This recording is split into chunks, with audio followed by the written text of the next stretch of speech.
Ashton TV joined by manager Steve Cunningham after the 1-0 victory at Stafford Rangers. Steve, back to league action, back to business. Yeah, we needed that, didn't we? It certainly wasn't pretty. We've got to keep our celebrations a little bit more lower key than what we normally would. We normally do something in the changing room after doing, and we certainly haven't done that today because we've got to respect the situation that Stafford are finding themselves in the moment. And I think with the results and things, it's probably condemned them to a relegation, and we certainly wouldn't want to show any disrespect to them with over celebrations. So we wish them all the very best for what they do going forward, and good luck next year. And if it is in the league below, then I'm sure they'll bounce back, because you look at the stadium and the support that they get.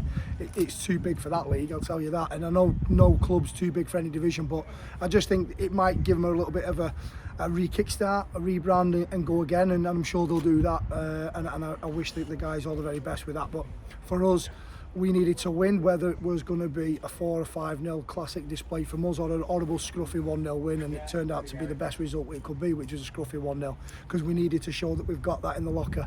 The pitch was horrendous. It was so lively, it was hard, even for both teams, and you could see there was no football being played, but we just needed to get the win.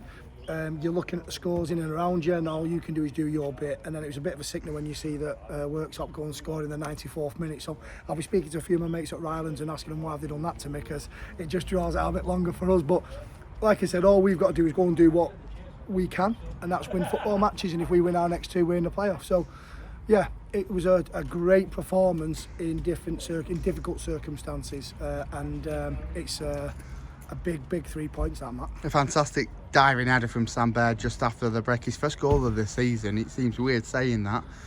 Bearing down on 100 appearances, he should make it against Marine in the final game. Right, okay. Been a fantastic season for Bairdy, even though he missed the first half, really. Yeah, I mean, I feel for him because he's had a tough year this year with injuries, and listen, I didn't bring him to the club, he was already there, and I think they've got a gem there. I think he's the best centre-half in the league, and if I say that, I know his dad will call me when I say that, because he'll want to speak to me in the summer. But the good thing is Bairdy's with us next year. He's one of the best I've seen him come across, and to think he's only 24. It just shows the maturity of his age as a centre-half, but his performances since he come back into our back three have really lifted us. If he'd have been available for a lot more games, would we be where we are right now? Maybe not. So yeah, pleased for him, but sometimes you've just got to make sure that, I mean, Jake will back me up on this, my goalkeeping coach. I told him at half time, stop kicking free kicks out wide when we're not doing anything with them, put it on the penalty spot and we'll score. And what do? Put it on the penalty spot and score, so I must know what I'm talking about. So I am taking credit for that as well. So I was trying it, Jake. So, but no, but when you've got the delivery of Alberton, go and put it in a danger area, and then if you've got people like Sam Baird that'll go and attack it and put it in the back of the net, it works. So listen, I said we'd win the game off a set piece, and I'm glad we've done that.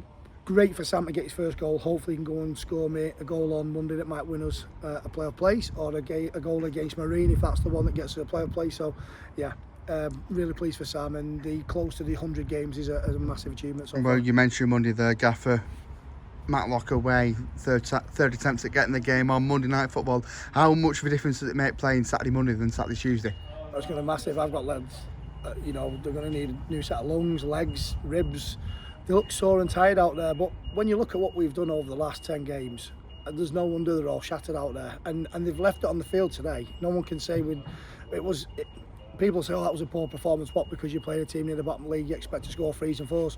They beat Whitby here the other week. They beat somebody else 1-0 up here a couple of weeks ago.